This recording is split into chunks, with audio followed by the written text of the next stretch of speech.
October 26, 1978 was a typical October day in Adak, Alaska. Swirling winds and rain showers announced the impending arrival of a severe storm brewing in the North Pacific. Navy Patrol Squadron 9, deployed out of Moffett Field in California, had been assigned to the Adak detachment since May, with 3 P-3 aircraft and about 100 crew and ground support. At 8:15 local time, Crew 6 taxied their P-3 Alpha Foxtrot 586 for a peacetime aerial reconnaissance program mission that would take them to the periphery of the Soviet Union. Waiting for a controlled time of departure, they were just ahead of Coast Guard CG-1500. After a 10-hour day of flying, the C-130 aircraft refueled and was waiting to take off for their home base of Kodiak. No one could have imagined that a soon-to-be crippled aircraft and one of their SAR team rescuers were currently alongside each other. Alpha Foxtrot 586's mission, using the military's Sky King communications umbrella, would fly westward and just south of the Komandorsky Islands off the Kamchatka Peninsula. For the next few hours, 586 would be under radio silence while monitoring the Sky King broadcast system in the blind. Sky King, do not answer. Mike, Bravo, 5, time, 38, authentication, uniform, go. This is main cell out. The flight was uneventful at first, with only 2 surface ships encountered. All things seemed normal aboard the P-3, but a complex search and rescue mission was about to unfold. It would take the heroics of aircraft from the Air Force, Navy, and Coast Guard, as well as a Russian fishing trawler under command of Cold War adversaries the Soviet Union, to ultimately save the men. As Alpha Foxtrot 586 was heading west, the Russian trawler they had just rigged was heading in the same direction to return to their home port after a 6-month fishing expedition. The Coast Guard C-130 had left Adak and was about halfway home to their base in Kodiak. On Shemya Airfield, an Air Force Boeing 707, the highly sophisticated Cobra Ball RC-135 was awaiting a klaxon call to take off and monitor a Soviet ICBM missile launch anticipated for that day. Another P-3 from 586's squadron was on launch standby for any mission that might develop along the Aleutian chain. These 4 different entities would prove to be crucial pieces of the puzzle in the rescue of Alpha Foxtrot 586. Inside the 586 flight station, the crew rotated positions with Mission Commander Jerry Grigsby sharing flight time with fellow pilots Ed Kaler and John Wagner. After arriving at the patrol area, it was standard to loiter engines to save fuel. But upon entering icing conditions, Grigsby gave the mandatory order to restart a loitered engine while he monitored behind the pilots. That's when the problems began. It was a routine restart for about 30 seconds when suddenly the propeller went off speed, surging above 103% power, which mandated shutdown.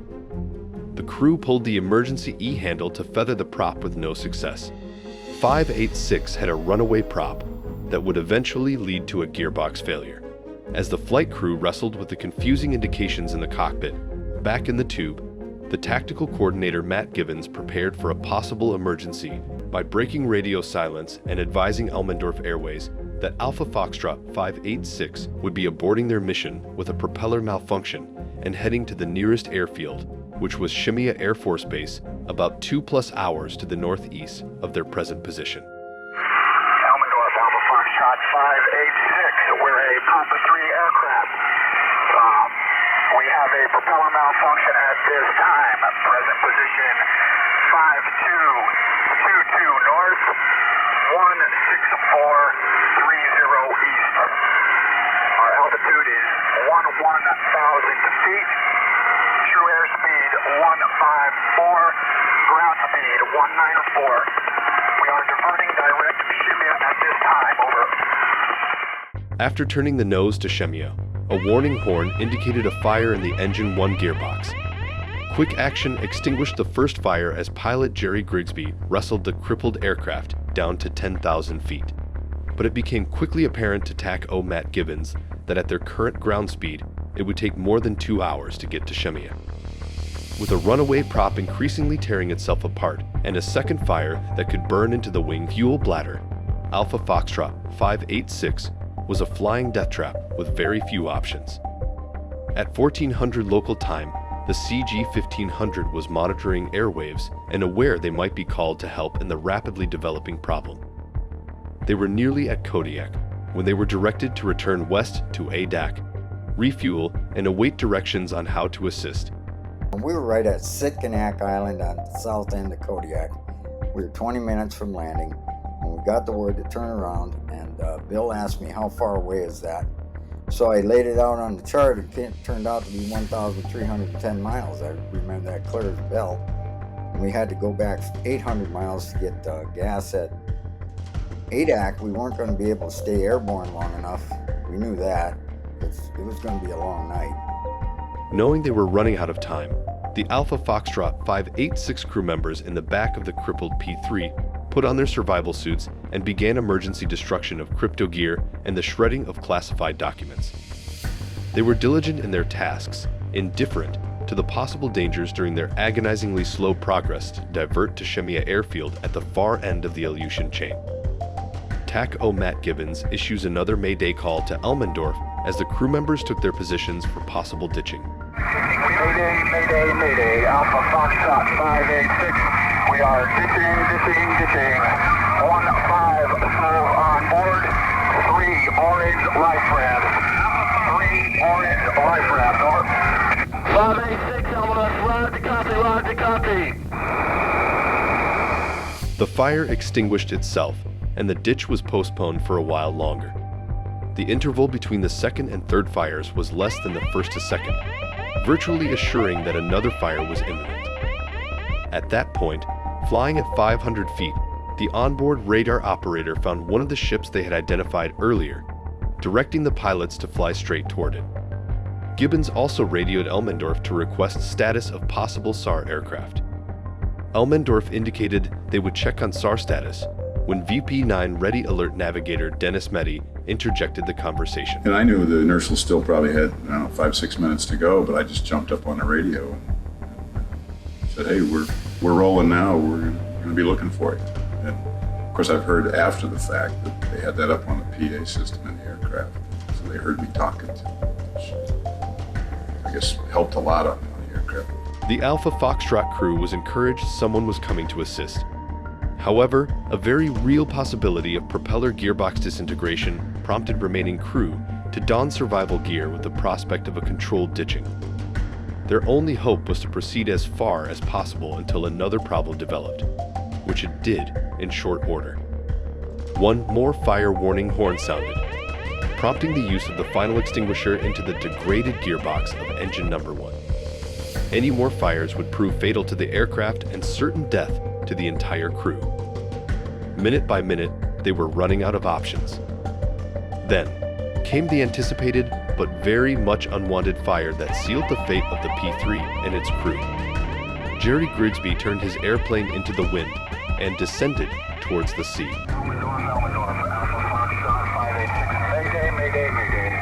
Position 5227 north, 16559 east, heading 123 degrees true, ground speed 143. We are ditching. Position 5227 north, 1660 east. Mayday, Alpha Foxtrot 586. We are ditching. Years later, Navy Captain Andy Jampoler wrote in his book that the P3 hit the water at around 65 knots. The resulting impact against high waves battered the aircraft powerfully, wreaking major structural damage and speeding its sinking. By all accounts, the aircraft sank within minutes. 13 of the 15 crew members managed to board 2 rafts. Only 4 members reached the 12-man raft, while the other 9 men crammed into the smaller raft built to only accommodate 7. In the waves and gale, the rafts quickly separated. Both deployed their emergency beacon radio and hunkered down against freezing cold as best they could while the SAR team search began.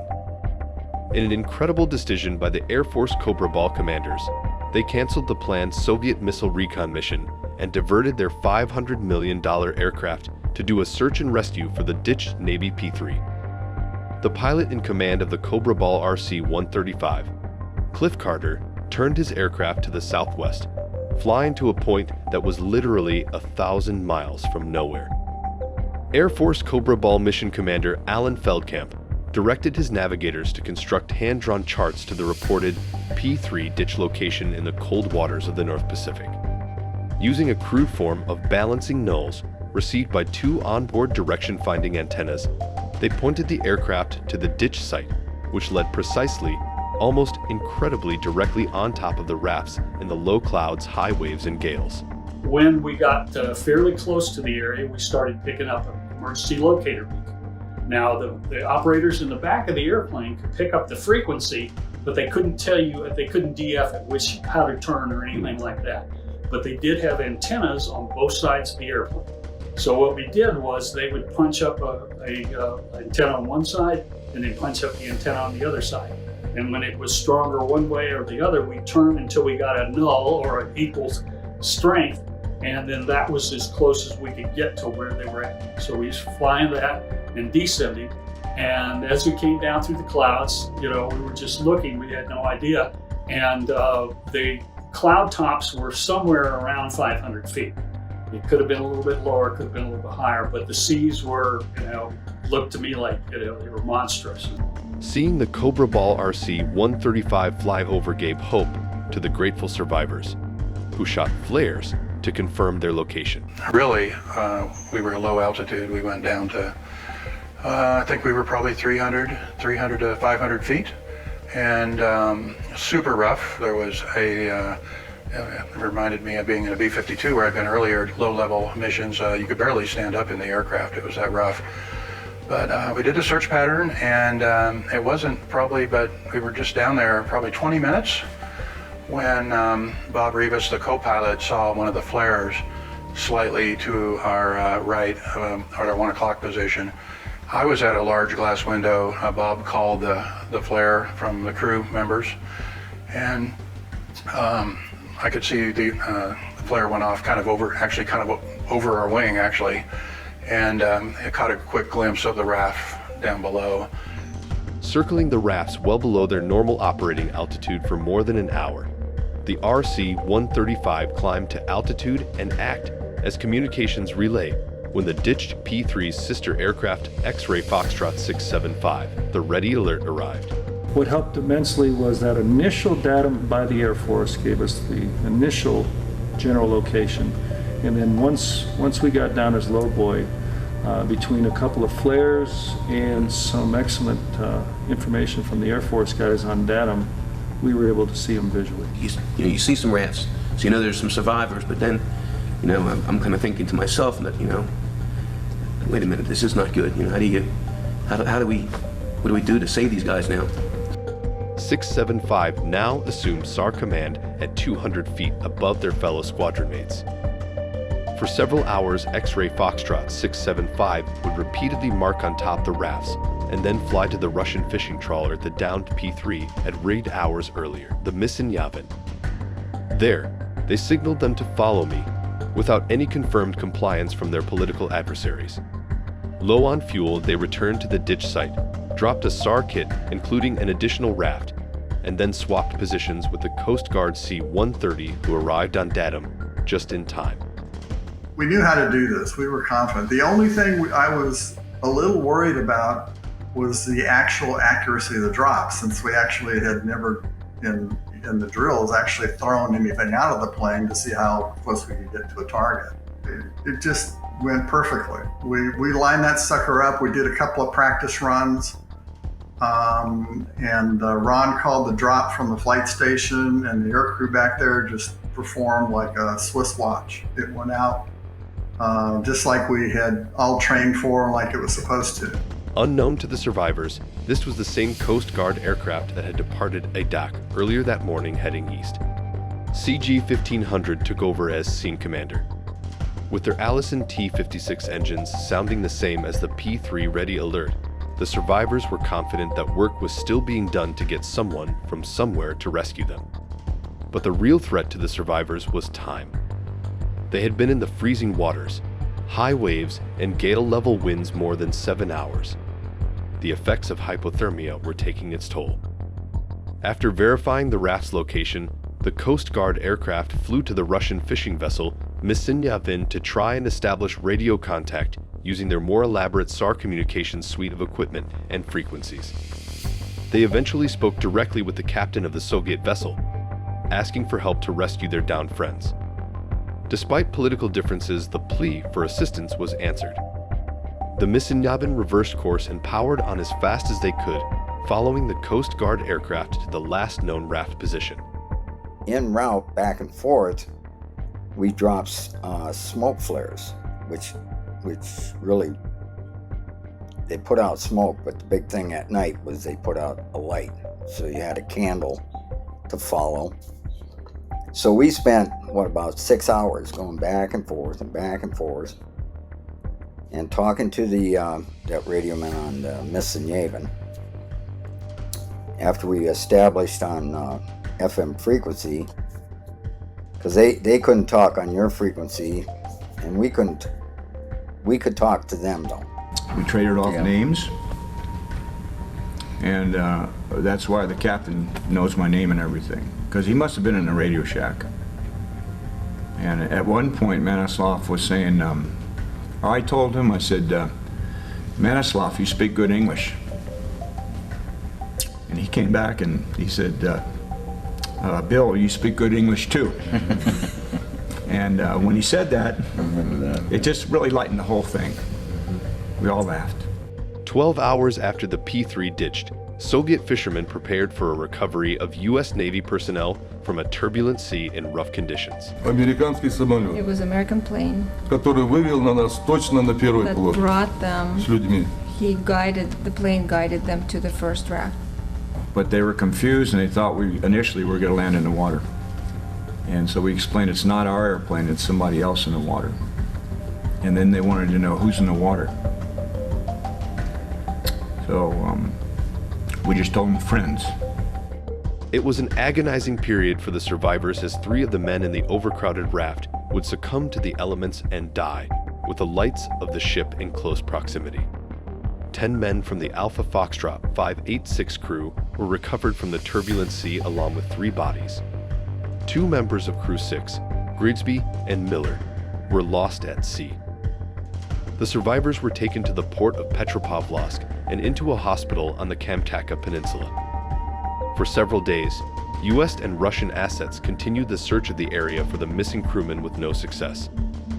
After nearly a week under Soviet control, VP-9 Crew 6 and the bodies of 3 shipmates were transported to Japan and eventually to their home base in Moffett Field, California.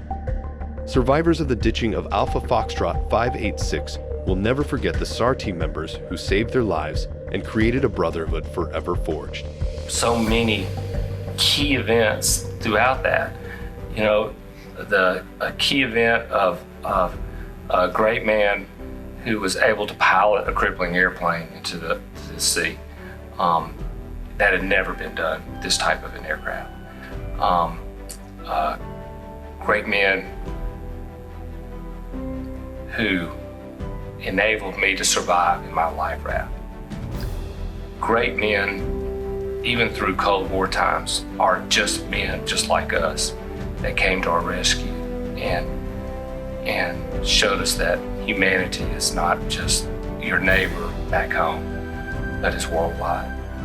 I know there's a lot of work, a lot of people involved that affected our rescue. And the only thing I'd say to them is that thank you. I think it speaks a lot about Captain Abruzov and what he did, pretty much with his own initiative. I mean, when you're out there on the open ocean as in a commercial boat or a Navy boat or P-3 flying around 1,000 miles from land, I mean, you're pretty much your own boss. You know, there's nobody telling you what to do. I mean, there's all kinds of messages coming in and out, but I mean, it's your judgment on the scene, and the fact that he turned around and went right back into that storm he was trying to outrun says a lot about him. And the fact that the State Department and the Pentagon and the Carter administration, they all did not flinch, did not hesitate. They went straight to the Russians and asked for help.